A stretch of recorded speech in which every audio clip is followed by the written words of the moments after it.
You're watching the KOAM Morning News on Fox 14. Right now at 7, another scandal plagues McCurtain County, Oklahoma, as a woman is suing for the wrongful death of her husband. And the Miners Hall Museum hosts an exhibit on rural railroads. We've got rainy weather on the way for us as we head into this week, but we're decent at least to start today. We'll talk about those rain chances coming up. The 4 states' most watched news starts now. Thanks for joining us for the KOAM Morning News on Fox 14. I'm Tanya Bach. The attorney for a Tulsa woman says a multitude of failures in McCurtain County, Oklahoma resulted in the death of her husband. Bobby Barrick died in police custody last year. Aaron Christie was at a news conference where they announced a wrongful death lawsuit. The attorney for Bobby Barrick's widow says after Bobby Barrick's death, there was a severe lack of investigating on behalf of the McCurtain County Sheriff's Office. This is the body cam video originally obtained by the McCurtain Gazette showing the moments leading up to Bobby Barrick's death. Hey, turn your feet around. Hey, help me, ma'am. Turn your feet around. They're going to kill me. Attorneys say according to 911 calls, an altercation inside this convenience store ensued that led to Barrick being hogtied by a group of contractors. Tulsa-based attorney Mitchell Garrett claims when officers arrived, they used unreasonable force that resulted in his death and that basically washed their hands of the case once Barrick was airlifted to a Texas hospital. No investigation done. OSBI was never called. And that's why we're standing here over a year later after his death. Garrett says because OSBI wasn't called, which is required by law, there is no medical examiner's report. He says there was no investigation into who the contractors were who hogtied him. Barbara has never received a phone call from the Sheriff's Department or any of its investigators. Barbara thanks the McCurtain Gazette for suing the Sheriff's Office to obtain the video and other information and wants the public to remember Bobby as a good friend and stepdad. It's been very overwhelming, but these are the answers I have been waiting on. It has been a very hard year. Local journalism is important, and because of the tenacity of these local journalists here, we got the information last week, which allowed us to have some light on what happened. Now, I also spoke with the deputy who was wearing the body camera in that video. He can't talk a lot because of this pending litigation, but told me over the phone, when Bobby Barrick was screaming, "They're going to kill me," he says he was referring to the group of construction workers, not the deputies on scene. He also says he did not turn off his body camera, that it was turned off during a struggle with Bobby Barrick to get him under control. This is not the only scandal plaguing McCurtain County. The McCurtain Gazette News had also recently published an audio recording where the sheriff and other law officials are allegedly heard making racist comments and plotting to kill journalists. The governor has called for their resignations, but only McCurtain County Commissioner Mark Jennings has resigned. We've got rain chances as we head through the rest of this week. Could see a stray shower or two this afternoon, but our best rain chances come late tonight into the overnight hours. And you see they'll hang on with us through the morning. They go through tomorrow. We'll get pauses here and there and maybe a thunderstorm or two. Rain continues into Wednesday. Wednesday evening, more rain. We go into Thursday morning, more rain. Thursday evening, a stray shower or two, a break overnight, and by Friday afternoon and overnight into Saturday morning, more rain showers, but that does equate to a fair amount of rain for all of us, anywhere from 1 to upwards of 3 inches of much needed rain for parts of southeast Kansas. MoDOT camera 20th and range line looks good. We've got plentiful sunshine. Same from the camera from KDOT at 69 and 400. And there's that sun. We got clear skies, but chilly. 43 in Joplin, feels like 40. Across the area, again, cold start. We still have that frost advisory through 9 a.m. 38 Fort Scott, 33 in Parsons, 37 Miami, and 43 in Neosho. We get our morning started. Again, we are clear to start up to the upper 50s by late morning and some partly cloudy skies. Increasing clouds this afternoon, highs mid to upper 60s. And then again, a stray shower or two possible. And then we head into the overnight into the upper 40s, and showers really start to pick up into the overnight hours. Tanya? The George Washington Carver National Monument hosted its Art in the Park event over the weekend. Park rangers were joined by local artists to teach members of the community different ways to create art. Participants used natural dyes, pastels, paint, and more to create their art. The event even had a guest speaker, Linda Teeter, who talked about her experience as a professional artist. Rangers said the event was put together to celebrate George Washington Carver's love of art. He never became a professional artist, but he painted for all of his life. And so we celebrate that today. We have some of his original artwork on display, some of his sketches and such. Kids at the event could earn a Special Art in the Park Junior Ranger badge. Miners Hall Museum in Franklin, Kansas hosted a free presentation that delves into how the railroad shaped southeast Kansas throughout the years. The emergence of the railroad in rural Kansas, 1870 to present day, was presented by Dick Ronacher. This special program was presented in conjunction with the quarterly exhibit Little Balkan's Coal Camp McCune, which is hosted by Morgan Blanchard Zimmer and Ronacher. So today is our first exhibit out of 3. The Miners Hall asked the museum to do a small exhibit on McCune, and today was about railroads that connected the small towns, including McCune and Cherokee. The quarterly exhibit is open to the public during regular museum hours. Up next, Lori Horton steps back in Studio K as we make some magic cookie bars. And later, a man stuck on a flight with a baby has an epic meltdown over said baby. You're watching the KOAM Morning News on Fox 14. Be right back, but first, here's another live look from Lakeside Park in Pittsburgh.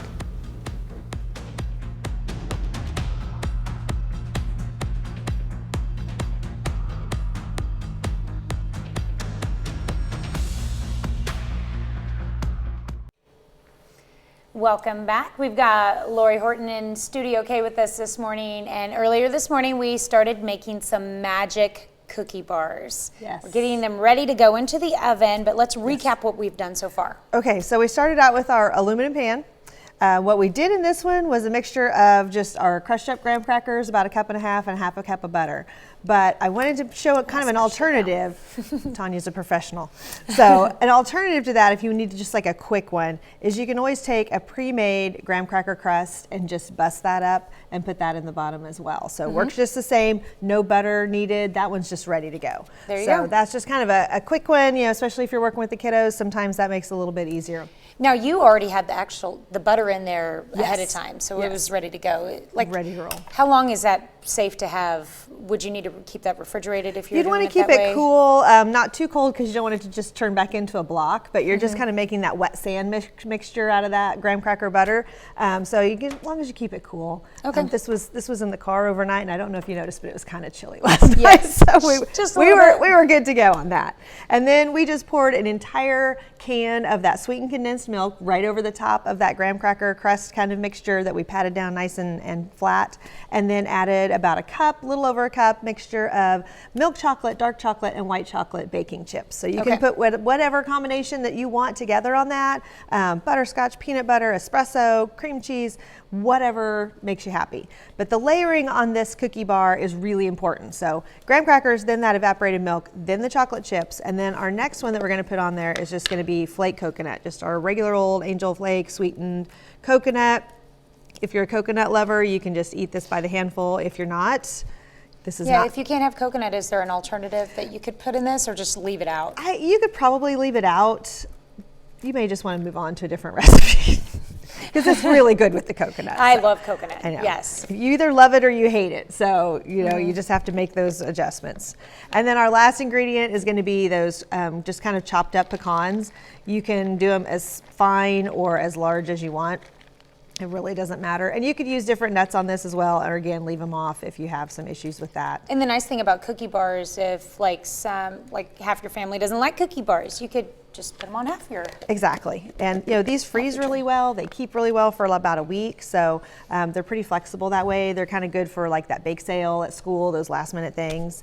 And then I'm just gonna have you take that measuring spoon again, cup, and just kind of lightly flatten that down a little bit. We don't need to just annihilate it, but we just want those to be really nicely packed in and make sure that they're kind of getting squished down into that evaporated milk. So don't be too aggressive. Don't be too aggressive, but you can put a little bit of muscle into it. Is this okay? That's perfect. Okay, good. Just nice and flat on top. And so we'll have our oven preheated. We're going to do a 350 degree oven on this one. A little bit less if you're using a glass pan, but I recommend the aluminum or the metal. That always bakes the best. Okay, we are going to pop this in the oven and magically pull out our magic cookie bars. How long are we cooking them for? We're baking these for about 25 to 30 minutes until they're a nice golden brown on top. Perfect. So, magic of television, we'll come back and they'll be done. Yep, we'll be back in about 10 minutes. See you soon. Well, flights aren't comfortable for most people, especially babies. They let out their frustrations the only way they know how. They scream. Well, one passenger got fed up with the crying infant and had his own epic meltdown, as Jeannie Moose reports. It's bad enough on the ground. We could keep that down a little bit. You can get the baby out of here. But up in the air, it can turn a grown man into a crybaby. We are in a tin can with a baby in a echo chamber. It was a total meltdown when told to lower his voice. Lower that baby's voice.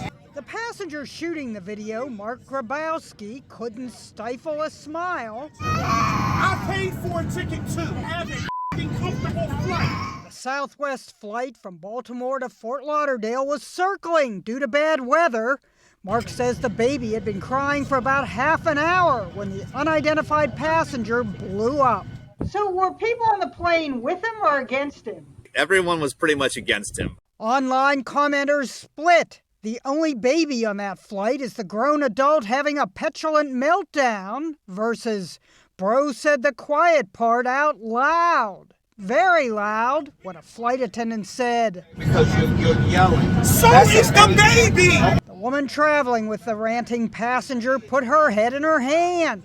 The crying baby was distanced from the irate guy. They took him to the front and people gave up their seats. The plane was diverted to Orlando. They put cuffs on that kid. I'm good with going to jail. Orlando police told CNN he was not arrested.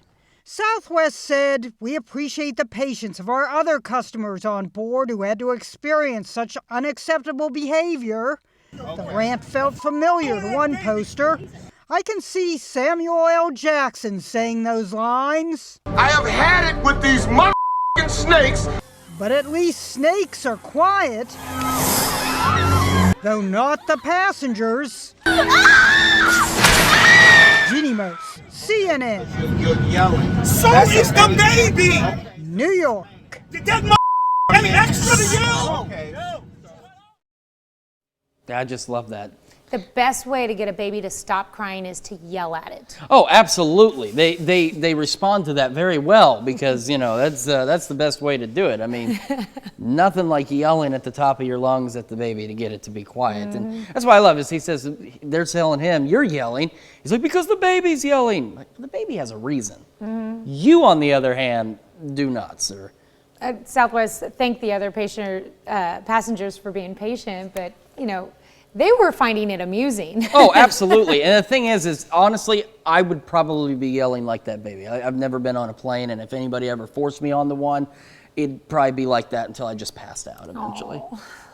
I don't know. I don't do planes. And the good news is you don't have to take a plane ride to get some much needed rain this week, as we've got plenty of opportunities for that rain. As we go into this afternoon, we're going to see the possibility of a stray shower or two, but our best rain chances will increase as we head into late evening and overnight hours. And as we showed you before, this rain just sticks with us every day this week. There will be pauses here and there in the activity, but it is rain all the way through Saturday morning, and maybe even a thunderstorm or two out there. But that's going to really help, though, with the drought situation in southeast Kansas, where some of the heavier amounts of rain are expected, but anywhere from 1 to 3 inches of rain possible across the area. Plentiful sunshine from the MoDOT camera at 20th and range line, as well as the KDOT camera at 69 and 400. And here comes the sun under clear skies, but chilly. 43 in Joplin, feeling like 40 out there. We still have that frost advisory through 9 a.m. We got 35 Iola, 33 in Parsons, 36 Chetopa, 37 Miami, and 43 in Neosho. So again, we'll have the clear skies through most of our morning. A few clouds by late morning, upper 50s. Clouds continue to increase into the afternoon. Again, a stray shower or two, otherwise mostly cloudy. Mid to upper 60s for our highs. This evening, upper 40s for our lows, but again, as we go into the overnight, showers and maybe even a thunderstorm or two, those chances will increase as we head through. Again, rain all the way off and on through Saturday morning, below average, temperatures in the low to mid 60s for most of the week. And then as the rain starts to calm down, we are considerably cooler as we head into this weekend. But the good news is these overnight lows, while they're cold, they're not in that frost to freeze range either, which is great news for the plants. We'll be right back with more after this, but first, here's another live look from Lakeside Park in Pittsburgh.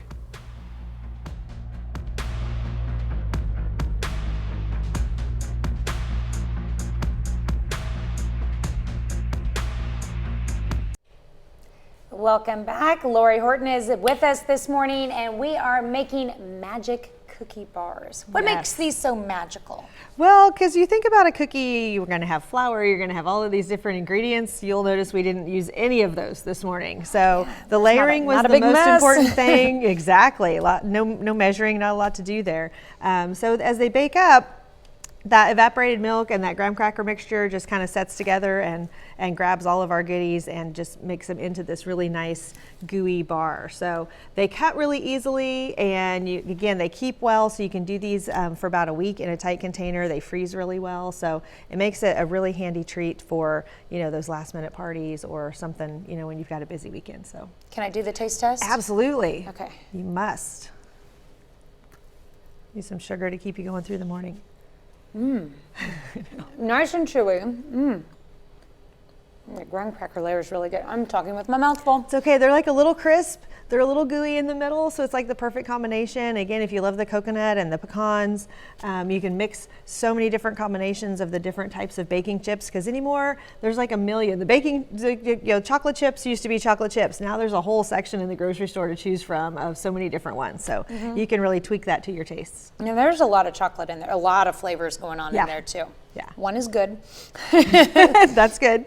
Yeah, but oh wow, my family would love these for sure. Awesome. I think, you know, anything, it's adult friendly, it's kid friendly, it's something you can use for anything. And you can teach them how to bake by letting them do it with you. Exactly, and less mess.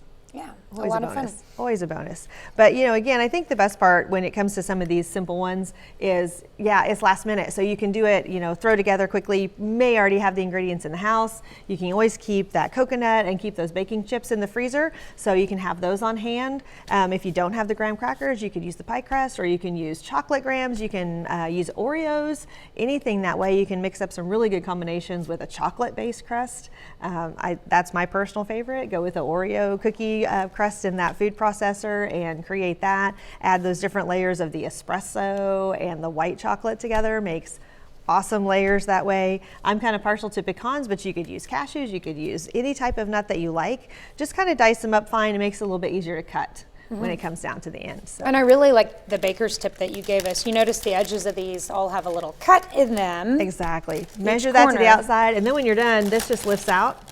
Makes it easy to pull right out of that pan, so you can cut it flat on the counter. Just make sure too you let these cool completely before you try to cut them, because they are really gooey in the middle. So if they're still a little bit warm and you're trying to cut them, you're going to have kind of a mess.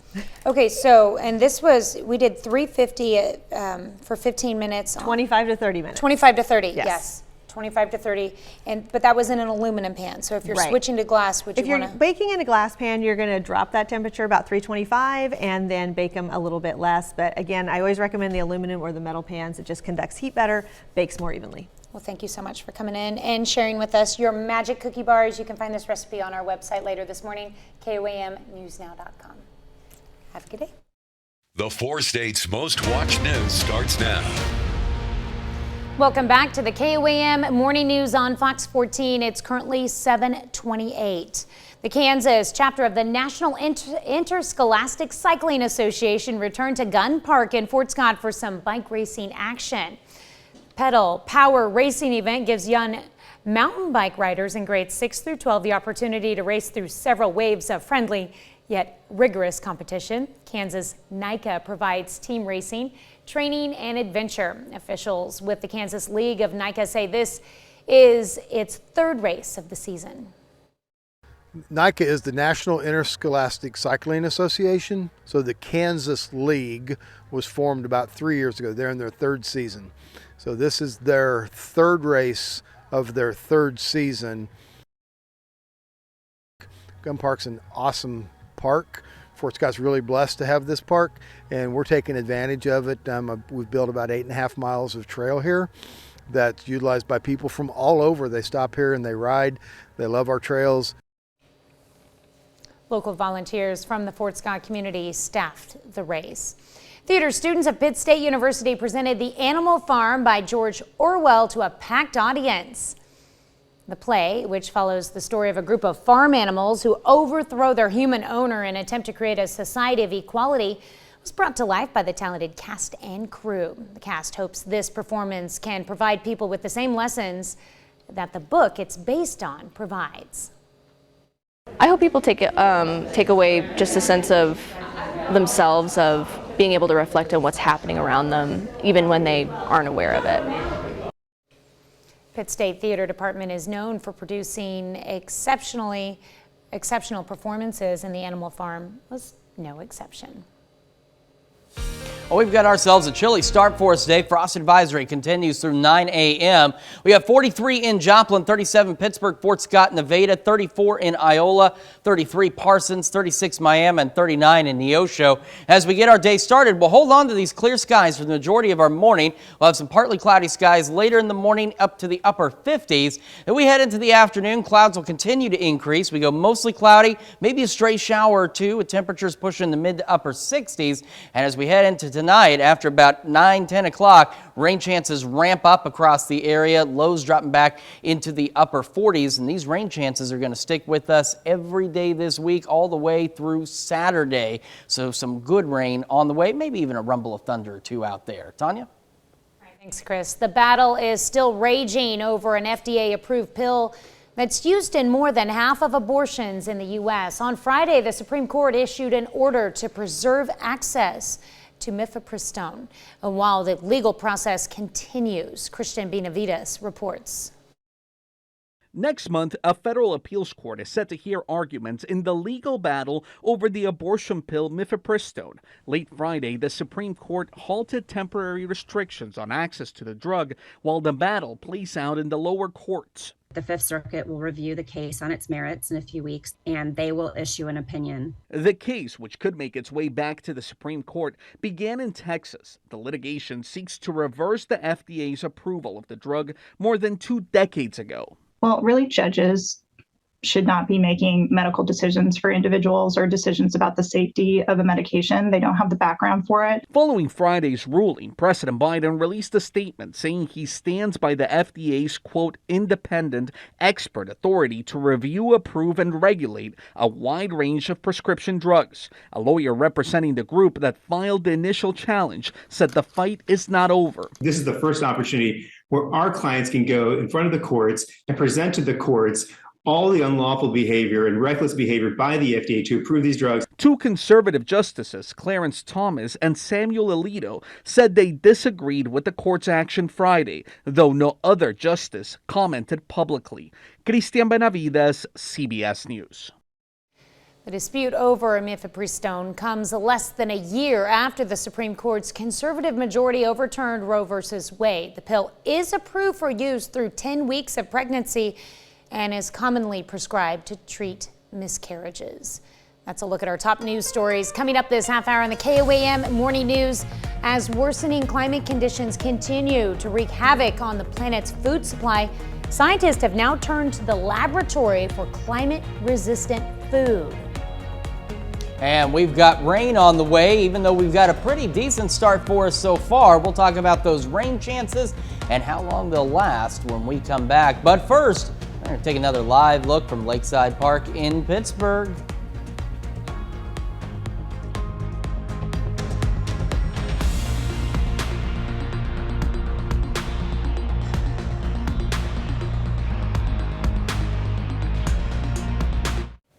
Hollywood on hold.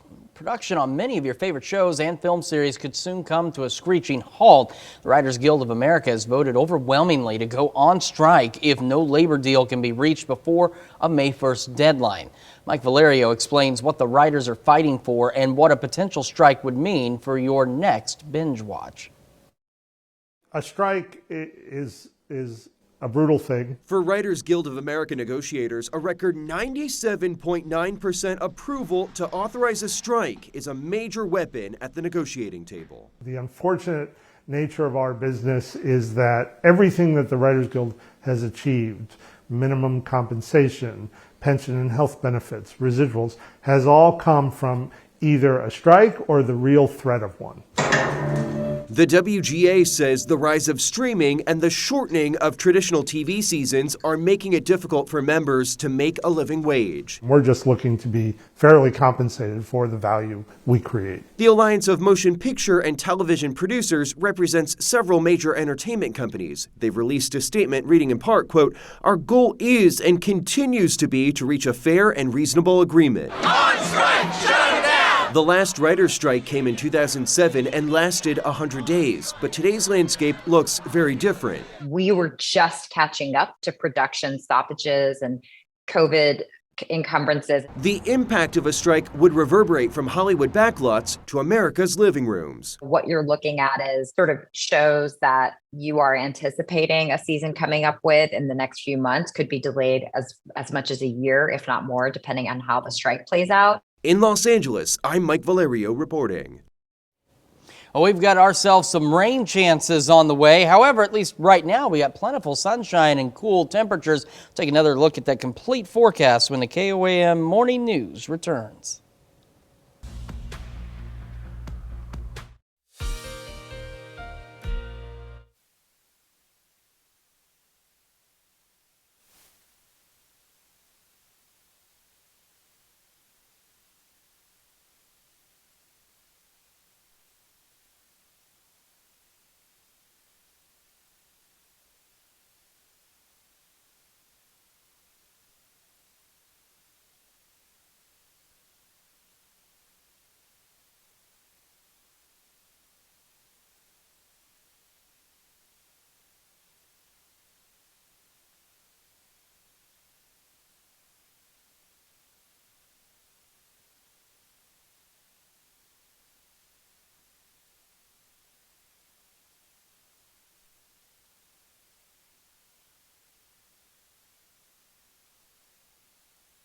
Hey, all right, there we go. This is not the first time this has happened. Something's going on with our batteries. Well, we've got the rain that's going to continue for the next several days. Could have a rumble of thunder or two in there as well, but we're not anticipating any strong or severe storms. We are anticipating the region getting anywhere from 1 to upwards of 3 inches of much needed rain, which is good news, especially for those drought-stricken areas in southeast Kansas. All right, we got MoDOT camera 20th and range line. We're sunny. We're looking good so far. Same from the KDOT camera at 69 and 400.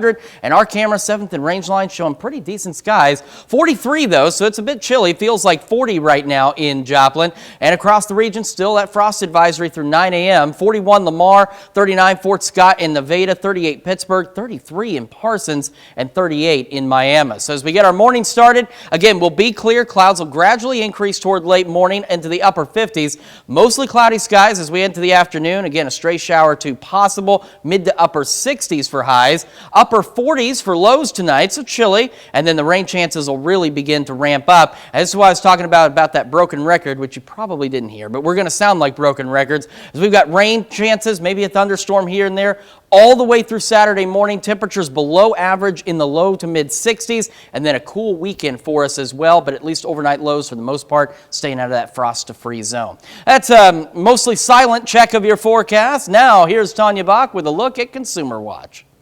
Thanks, Chris. A change at the top of NBC Universal. Jeff Shell announced Sunday he is leaving after an investigation determined he had an inappropriate relationship with a woman in the company. Shell issued a statement that said he regretted his actions. He also apologized to his colleagues. Shell joined the company 19 years ago. He became CEO in 2020.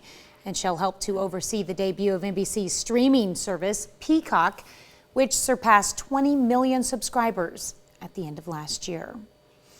Apple is reportedly developing a new personal journaling app. Wall Street Journal reporters say they have viewed documents about the new app. The document says the new electronic journal is part of Apple's desire to compete in the market for mental and physical health technology. Apple's app will have access to a lot more user data than other apps already on the market, including text messages and phone calls. The app is set to work with all iPhone hardware that comes with Apple's upcoming operating system release of iOS 17. Bed Bath & Beyond filed for bankruptcy yesterday, and the company says it will stop accepting coupons on Wednesday. Instead, Bed Bath & Beyond expects to offer deep discounts on its products as part of its going out of business sales. Profits for Bed Bath & Beyond took a hit after stores closed for months because of the pandemic. The company has been trying to cut costs by closing more than half its stores since late last year. Well, the U.S. hit its debt ceiling in January, and since then, the Treasury Department has been keeping the nation afloat financially. However, the deadline for default is inching closer, and President Joe Biden, House Speaker Kevin McCarthy still are not seeing eye to eye on the matter. John Lawrence reports.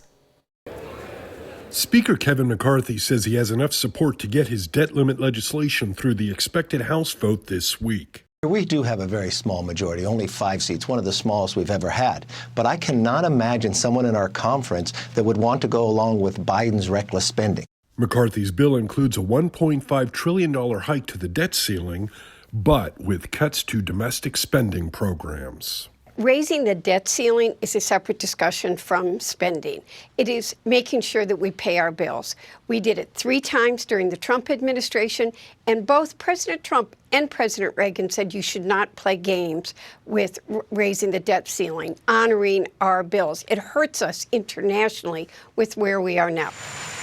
President Joe Biden says he will only agree to a cut-free proposal and blasted McCarthy's bill, saying it would, quote, make it easier for the wealthy to cheat on taxes. If you go forward as McCarthy wants, what will happen? You will literally see interest rates go up for mortgages, for loans. You're going to see the stock market plummet again. McCarthy tweeted that he invites the president, quote, to get serious and join Republicans at the table. The idea that he won't even negotiate for more than 80 days, he is now putting the country in default. We're the only ones being responsible and sensible about this. I'm John Lawrence reporting. Moody's Analytics says a debt ceiling breach could cost the U.S. millions of jobs and do long-term damage to the economy. We'll be right back with more after this, but first let's take a look at the market prices before the opening bell.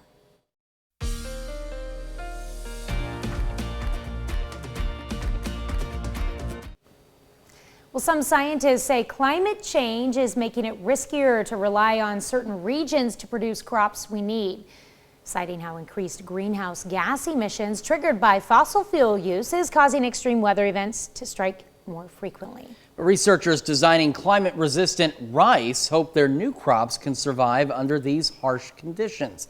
Marianne Rafferty takes a closer look.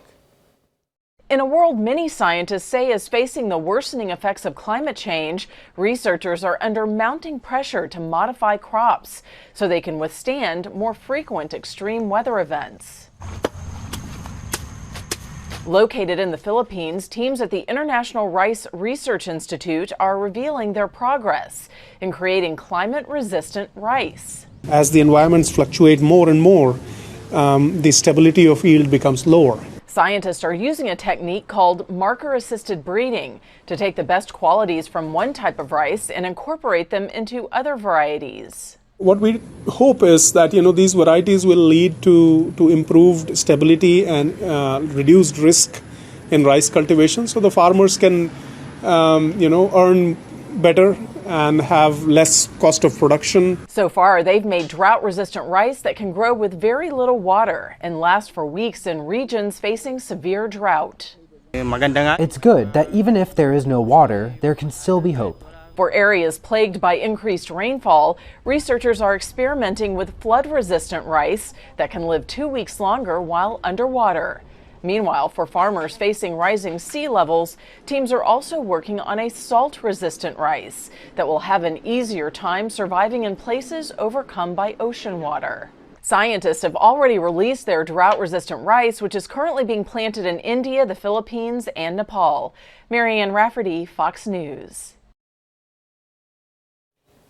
We need some drought-resistant crops here. Yeah, because we're still dealing with some extreme and significant drought in parts of southeast Kansas. A lot of the area still dry, unfortunately, and that's from the situation that developed last year through the summer. And it's not improving a lot, but we do have a lot of rain on the way that'll help at least a little bit, especially in southeast Kansas. So as we head into this afternoon, a stray shower or two is possible. The biggest thing we'll see is increasing cloud cover. Our best rain chances will begin late tonight, say around 9-10 o'clock. And then this rain will continue with us into tomorrow morning. It's going to go on through tomorrow into tomorrow evening. There will be pauses. I want you to understand it won't rain all day, every day. There will be breaks, but we'll continue to see rain chances through the evening into Wednesday morning, into Wednesday evening and afternoon. Could be a thunderstorm or two, but the good news is we're not set up for any strong or severe storms across the area. Rain continues into Thursday morning, maybe some showers Thursday evening, and then the biggest pause comes Thursday overnight into Friday morning before another round makes its way in Thursday afternoon, evening, overnight, and into Saturday morning. Now, because we have all these plentiful rain chances, that does mean we're going to be able to finally pick up some much needed rain, especially across parts of southeast Kansas, where we could see anywhere from 1, 2, even upwards of 3 inches of rain. And while flooding is a minor concern right now, it's something we'll keep an eye on. It's not a significant concern because the good news is this rain will be spread out, as we mentioned, over several days. MoDOT camera 20th and range line, sunny and clear. Same from the KDOT camera at 69 and 400, and from our camera at 7th and range line, but it is still chilly. 43 in Joplin, feels like 40 this morning. And across the area, that frost advisory continues through 9 a.m. We've got 39 Fort Scott, Nevada, 38 Chanute, 33 in Parsons, 38 Miami, and sitting at 39 in Neosho. As we get our morning started, again, we'll start with these sunny skies. We'll start to see a few more clouds by late morning. Temperatures into the upper 50s by about 11. And then as we head into the afternoon, clouds will continue to increase. We start to go mostly cloudy. Again, a stray shower or two possible later this afternoon, but the main rain event tonight. Temperatures below average, but not too bad as we push into the mid to upper 60s. We'll have another look at that forecast, the 7-day, and the news you need to know when we come back. Here's a check of today's headlines, the news you need to know before you head out the door. People are cleaning up after tornadoes plowed through central Oklahoma last week, killing at least 3 people and damaging homes. Authorities in Shawnee, Oklahoma say some 1,800 buildings and homes were destroyed. Home improvement store was destroyed, but several people sheltering inside survived. 2 long-term care facilities and a hospital in Shawnee were also damaged. Just after 3 on Sunday morning, Joplin Fire Department, Joplin Police Department, and Met's ambulance responded to reports of a structure fire on the 100 block of North Byers. Joplin Fire reported heavy fire on the rear side of the house. Responders defeated the fire without damage to the surrounding homes. No firefighters or civilians were injured. Theater students of Pitt State University presented Animal Farm by George Orwell to a packed audience. The play, which follows the story of a group of farm animals who overthrow their human owner and attempt to create a society of equality, was brought to life by the talented cast and crew. The WDRA Sportsman Drag Series returns to Mocan Dragway for some high-octane action on Sunday. Officials say the WDRA Championship Series features some of the best racers in the area, with 5 different categories competing. The event proved to be fun for competitors of all ages.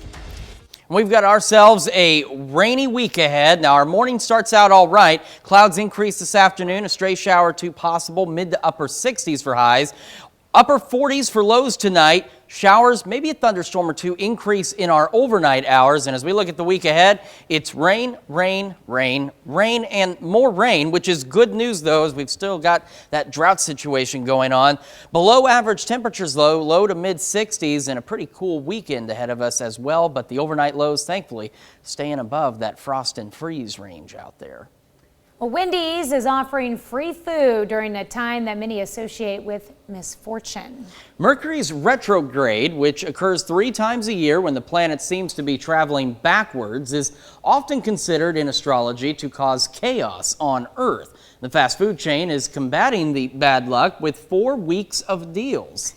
The deals include a free crispy chicken sandwich, free 6-piece chicken nuggets, and any size hot and crispy fry, which are included with a purchase. The weekly deals will last until May 14th. I've never heard of this phenomenon. Mercury in retrograde? Yeah. I have heard of it, but I've never really studied it. So until now, I didn't really know what it meant. But I've heard of Mercury in retrograde. Now I know it causes chaos, and that explains a lot for today. Apparently, Wendy's pays attention. They do, and they've been paying good attention. So some good deals coming up if you're a little hungry during this chaotic period. Well, thank you so much for letting us put the good in your morning. We'll be back with more news and weather today at noon. Have a great morning and an even better day.